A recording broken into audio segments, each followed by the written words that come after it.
Students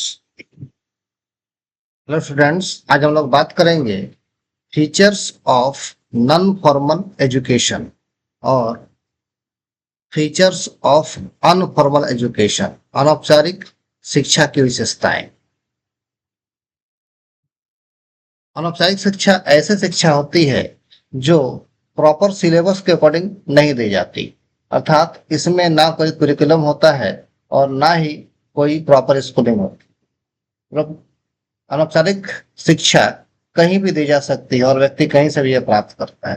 तो देखते हैं इसकी क्या क्या विशेषताएं हैं। इसकी पहली विशेषता है point number 1, flexibility in curriculum and timing, लचीलापन या लोचशीलता।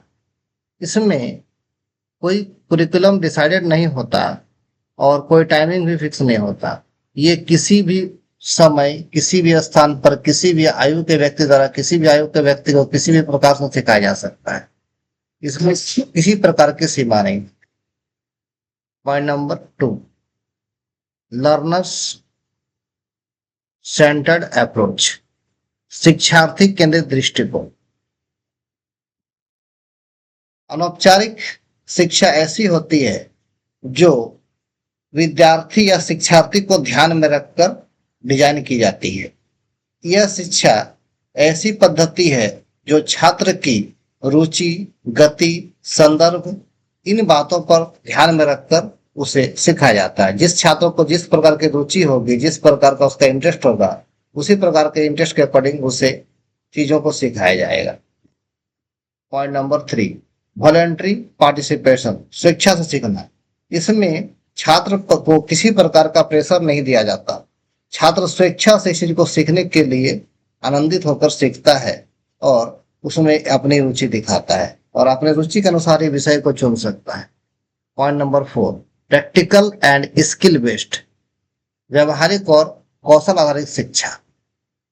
अनौपचारिक शिक्षा व्यवहारिक रूप से और कुशलता पर आधारित होता है, अर्थात व्यक्ति इसमें प्रैक्टिकल काम को करके या चीजों को करके सीखता है। इसमें किसी प्रकार के जरूरी नहीं है कि कोई किताब होनी चाहिए, कोई कॉपी होनी चाहिए, कोई क्लासरूम होना चाहिए, ऐसा कुछ भी जरूरी नहीं है। प्रैक्टिकल काम जहां होता है या जिस पर जगह हो सकता है उसी जगह पर सिखाया जाता है और इसमें व्यक्ति का कुशलता बढ़ता है। Point number 5, no formal certification require, प्रमाण पत्र की औपचारिकता इसमें नहीं रहती। नॉन फॉर्मल एजुकेशन लेने के लिए किसी प्रकार के प्रमाण पत्र की आवश्यकता नहीं होती और सीखने के बाद भी प्रमाण पत्र दिया जाना आवश्यक नहीं है, क्योंकि जब व्यक्ति किसी नॉन फॉर्मल एजुकेशन को लेता है तो उसके अंदर कुछ क्वालिटी का डेवलपमेंट हो जाता है और जिसके लिए किसी कागजी सर्टिफिकेट की आवश्यकता नहीं होती। वह अपने एक्टिविटी के द्वारा, अपने काम के द्वारा इन चीजों को दिखा सकता है। पॉइंट नंबर 6, विविध शिक्षण वातावरण, diverse learning environment.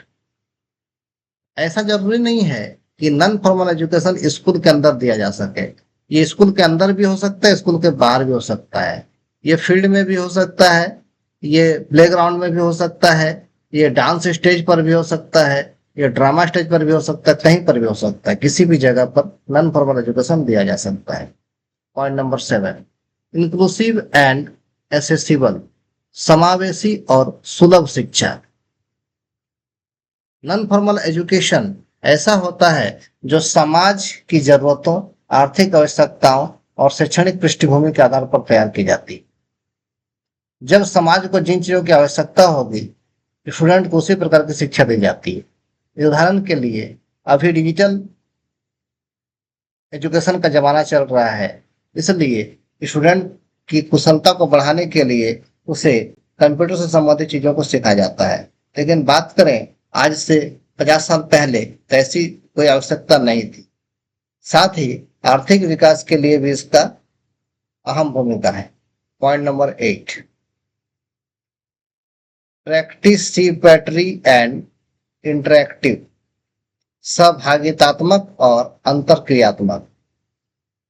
Non formal education शिक्षण विधि समूह चर्चा, भूमिकाओं और अभिनय के माध्यम से सिखाया जाता है। इसमें वर्कशॉप में या प्लेग्राउंड में या कहीं भी किसी भी जगह काम को करके सिखाया जाता है, ताकि छात्र प्रोत्साहित होते हैं और उसी प्रोत्साहन का नतीजा यह होता है कि वह चीजों को अच्छे से सीख जाता है और अपना काम आसानी से कर लेता है।